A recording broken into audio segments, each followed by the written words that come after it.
واش كتعرف أن الحسن الثاني الله يرحمه لعب واحد الدور كبير ونقذ المغرب من الخطر ديال الشيعة في إطار الصراع ديالو مع إيران والزعيم ديالها الخميني اللي وصفوا الحسن الثاني بالمارق المنحرف، لأن الخميني والأتباع ديالو على المستوى العقائدي كيسبوا الصحابة وأمهات المؤمنين الزوجات ديال الرسول صلى الله عليه وسلم. الحسن الثاني الله يرحمه دخل في صراع سياسي كبير وعقائدي مع إيران الشيعية بزعامة الخميني، باعتبار الحسن الثاني هو أمير المؤمنين وأكبر المدافعين عن المذهب المالكي السني، ولأن الحسن الثاني من آل البيت النسب ديالو الشريف غادي يخليه يتواجه مع الخميني القائد ديال الجبهة الشيعية اللي كتنسب راسها لآل البيت بهتانا وظلما وزورا. هنا غادي يولي الصراع كبير.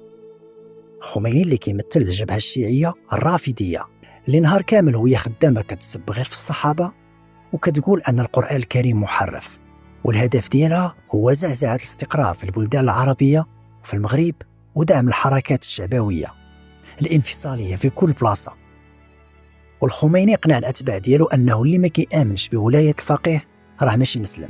الملك الحسن الثاني غادي يولي أكبر ممثل للجبهة السنية بعد الثورة الشيعية في إيران بقيادة الخميني.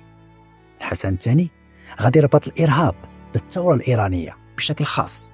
هنا غادي يولي المغرب العدو الأول لإيران، وفي المغرب للأسف غيظهروا الخونة ديال الداخل اللي غادي يبداو يوزعوا منشورات تؤيد الخميني ويعتبروه زعيم ديال الأمة الإسلامية، رغم أنه كيقول بأن القرآن محرف وكيسب الصحابة رضي الله عنهم والزوجات ديال الرسول صلى الله عليه وسلم. هاد الخونة ديال الداخل غيديروا اللي في يدهم باش يوزعوا منشورات كتأيد الخميني والثورة ديالو. مع بداية عام 1984 المنشورات اللي غتوزع كتسب الملك الراحل الحسن الثاني وصفاته بالسفاك. هنا الحسن الثاني غادي يرد عليهم في واحد الخطاب شهير، اسمع مزيان. صاحبنا السي الخميني اللي كفروا المغرب وهو ما تمشي يشهر على المسؤوليه ديالته، واللي كفرناه رسميا بفتوى العلماء هذه عامين، لانه تيقول ان الامام هو اقرب الى الله من الملائكه المقربين ومن الرسل وحتى النبي صلى الله عليه وسلم. اعوذ بالله من الشيطان الرجيم. وحجاج ما اقول هنا اللي كان تيتوزع في مراكش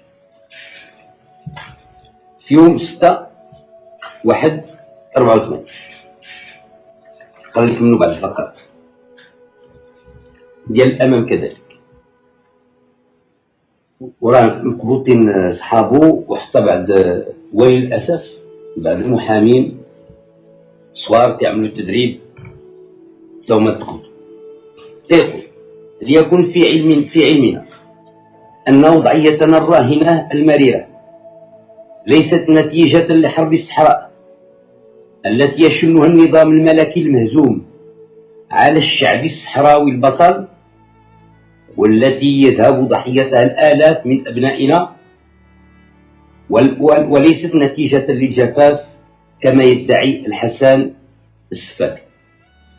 أما العلماء ديال المملكة المغربية الشريفة فهم خرجوا بفتوى كتكفر الخميني باعتباره مارق وخارج عن الإسلام وأنه مبتدع، وحتى أنه خلق هذه الفكرة ديال ولاية الفقيه فقط باش يوصل السلطة.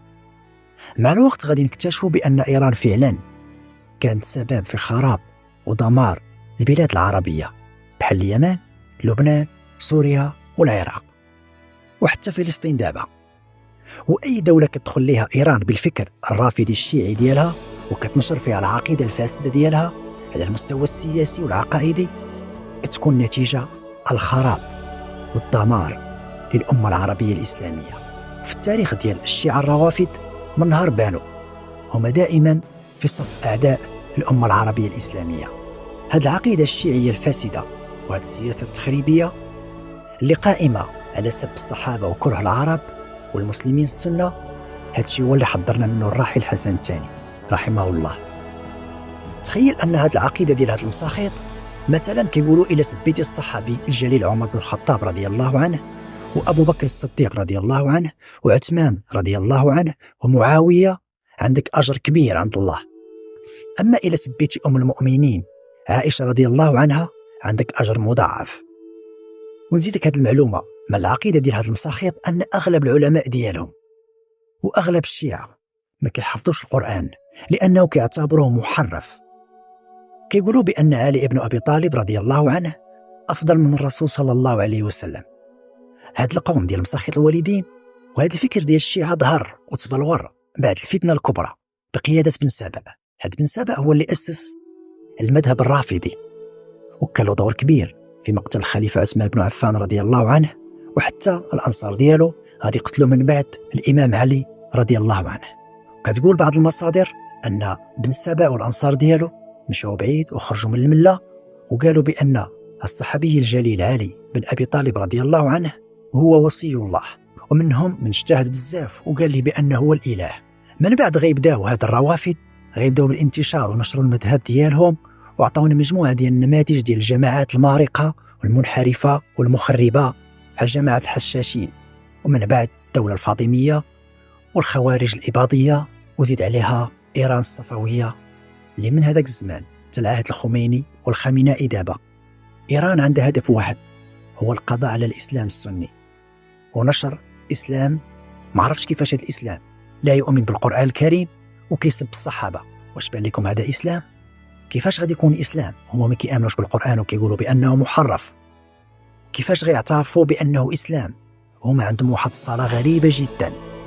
كيفاش غادي يكون إسلام هما كيسبوا الصحابة وأمهات المؤمنين وكيحرضوا على قتل المسلمين؟ ونزيدك واحد المعلومة اللي غتستغرب منها، بأن حركة أمل الشيعية في لبنان قتلات فلسطينيين في الصبرا وشتيلة، وخرجوا هذيك الشيعة في مظاهرات هزين السلاح في شوارع بيروت وكيقولوا لا إله إلا الله، العرب أعداء الله.